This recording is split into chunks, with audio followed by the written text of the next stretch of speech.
Здравейте, аз съм Пламен, а вие отново сте с предаването Влез във форма. Тази седмица ще ви представим тренировка за трицепс. Да ви представим и нашия домакин Георги. Здравей! Да ни разкажеш малко повече за трицепса. Трицепса не е толкова атрактивна мускулна група като бицепса и сред трениращите не е такъв стремежа за максималното му развитие, както при бицепса, но може би мнозина не знаят, че той заема 2/3 от обема на ръката. Фактически, като краен размер, ръката ви зависи в много по-голяма степен от развитието на трицепса, а не от това на бицепса. За днешното предаване специално сме си взели и бележка от коментарите на зрители от първите две предавания и сме обърнали специално внимание на жените, като днес, освен Илия, и Станимира ще покаже упражнения подходящи за тренировката на трицепса при жените.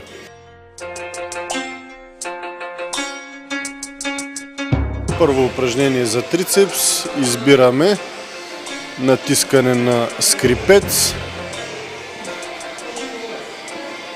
Първоначално правим, тъй като е първо упражнение за трицепса, 2-3 загряващи серии на умерена тежест, която постепенно увеличаваме до достигане на работната тежест.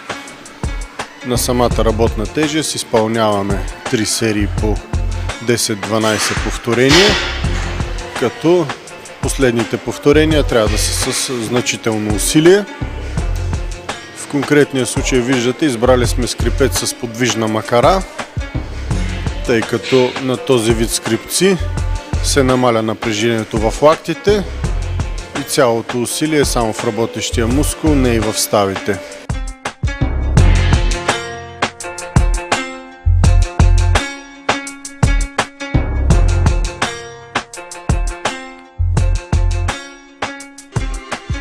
За второ упражнение избираме базовото повдигане от лег с тесен хват. Ръцете са разположени по-близо една до друга в сравнение с нормалното повдигане от лег. Приблизителният хват е на ширината на раменете или малко по-тясно, в рамките на удобното да не се извиват прекалено китките. Отново, за разлика от нормалната лежанка, лактите се движат плътно до тялото. По-скоро горната част на ръцете се движи плътно до тялото, за да се акцентира цялото натоварване върху трицепса. Тясното повдигане от лег е базово упражнение за маса. Изпълняват се 3 работни серии в рамките на 8 до 10 повторения. В някои от тренировките при усещане за сила в трениращия може да се увеличи допълнително тежестта, като повторенията паднат в рамките на 4-6. Но това са тренировки, които са примерно един път в месеца за допълнително стимулиране на силата.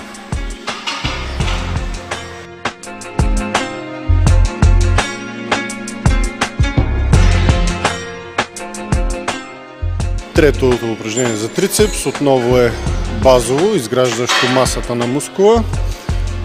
Френско повдигане от тилен лег. Виждате как Илия изпълнява движението. Бавно, с изчистено движение. Тежестта се спуска до челото или леко зад главата за допълнителен стречинг. Избутва се право нагоре, като движението е само в лактите. Стремежа е през цялото време раменете и горната част на ръцете да стоят в едно положение и да се избутва само в лактите. Изпълняваме 3 серии по 6-10 повторения, което е напълно достатъчно.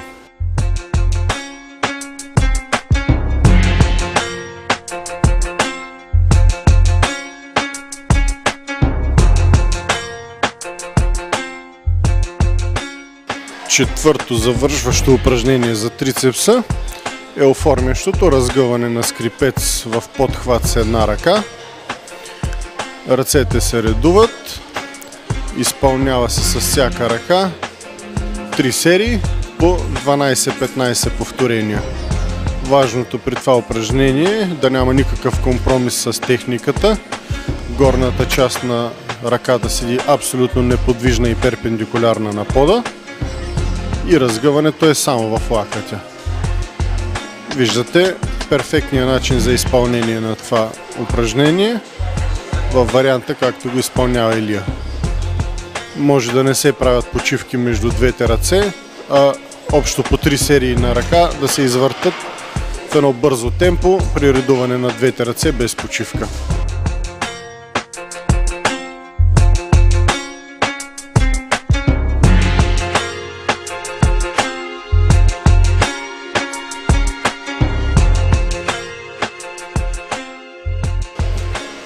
Така, днес ще демонстрираме и примерна тренировка за трицепс при жени. Подходящо първо упражнение за жените е разгъване на скрипец с 2 макари, едната подвижна. Виждате, Станимира изпълнява по един перфектен начин разгъването за трицепс. Стреми се да държи горната част на ръката неподвижна.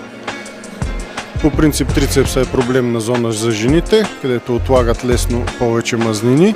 Затова за тях е подходящо повторенията да са в рамките на 15-20. Тежестта е значително по-умерена в сравнение с тази на мъжете. И последните повторения не са до фалит, а просто до едно комфортно усещане.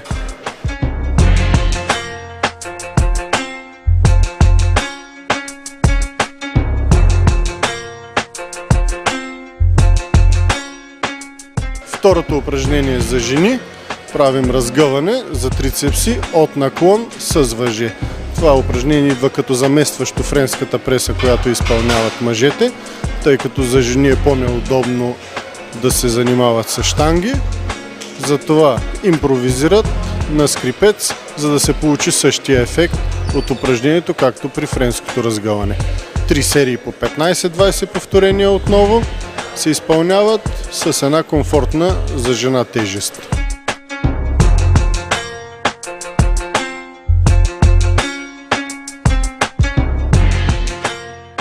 Трето завършващо упражнение при жените е разгъване от под наклон с гиричка с една ръка. Виждате Станимира как го изпълнява. Горната част на ръката е хоризонтална на земята. Разгъването е бавно, от начална до крайна точка. Отново 3 серии по 15-20 повторения са достатъчни за това последно за трицепса упражнение.